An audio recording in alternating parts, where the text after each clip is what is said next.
শেখ হাসিনা লাইভে এসেছে। শেখ হাসিনার 32 নম্বর কি হয়ে গেছে? নাই হয়ে গেছে। সার্বভৌম রক্ষার্থে তরুণ তরুণীদের সামরিক প্রশিক্ষণের দাবি, এই সমস্ত দাবির প্রেক্ষিতে আগামী 7ই ফেব্রুয়ারি শুক্রবার বিকেল 3:30টায় আমরা একটি বিক্ষোভ কর্মসূচির আহ্বান করছি।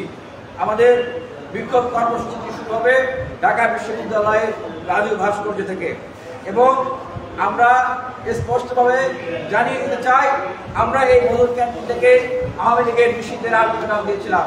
তারপরে দেখেছেন সমস্ত বাংলাদেশে মানুষ কতটা বিক্ষুব্ধ।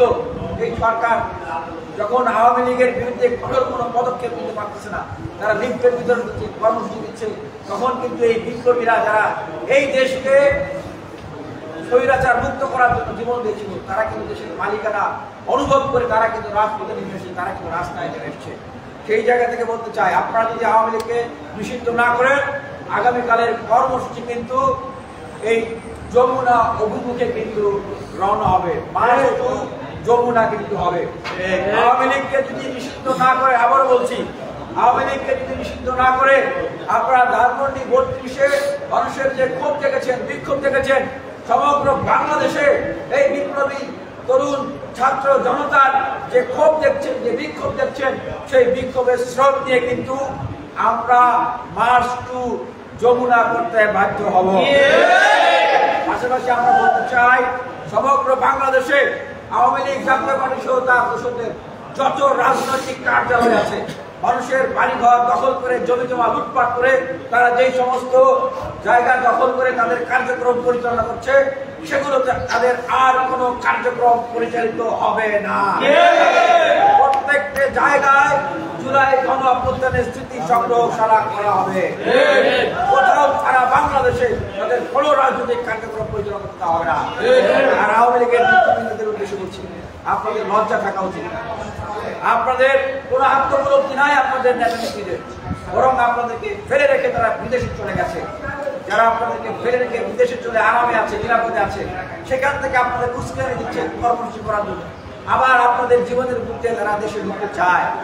আপনারা কি সেই ধরনের পলায়ন পর, সেই ধরনের চোর, সেই ধরনের মানে নৈতিকতাহীন, সেই ধরনের সাহসহীন, সেই ধরনের মানে নেতৃত্বে আপনারা আবার বাংলাদেশে আওয়ামী লীগের রাজনীতি করতে চান? আপনাদের আত্মপলব্ধির দরকার, চিন্তা জাগরণ হওয়া দরকার। সেই জায়গা থেকে বলছি, যে সমস্ত আওয়ামী লীগের নেতারা আত্মপলব্ধি আসছে আপনাদের, আপনারা তওবা করেন, আপনারা দেশের মানুষের কাছে ক্ষমা চান। যে সকল দুর্নীতি করেছেন, অপকর্ম করেছেন, পাবলিকের কাছে এগুলো প্রকাশ করুন। সম্পদ অর্জন করেছেন, এগুলো রাষ্ট্রীয় কোষাগারে জমা দেন। হয়তো বাংলাদেশের মানুষ আপনাদেরকে ক্ষমা করবে।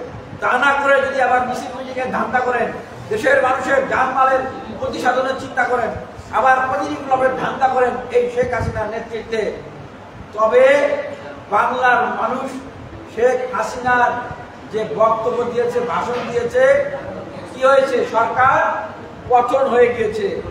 শেখ হাসিনা লাইভে এসেছে। শেখ হাসিনার 32 নম্বর কি হয়ে গেছে? নাই হয়ে গেছে। আবারও প্রোগ্রাম কর্মসূচির ঘোষণা দেবে।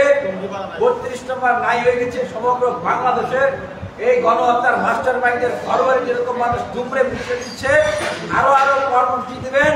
দেখবেন যে আওয়ামী লীগের কোনো অস্তিত্ব এই বাংলাদেশের 56,000 বর্গ মাইলের কোনো ইঞ্চিতে থাকবে না। আগামী 100 বছর কেন, 1000 বছরেও এই বাংলাদেশে আওয়ামী লীগ আর ফিরতে পারবে না। আওয়ামী লীগ নিজের নামে তো দূরের কথা, নামে বেনামে কোনো সুরত আলে আর ফিরতে পারবে না।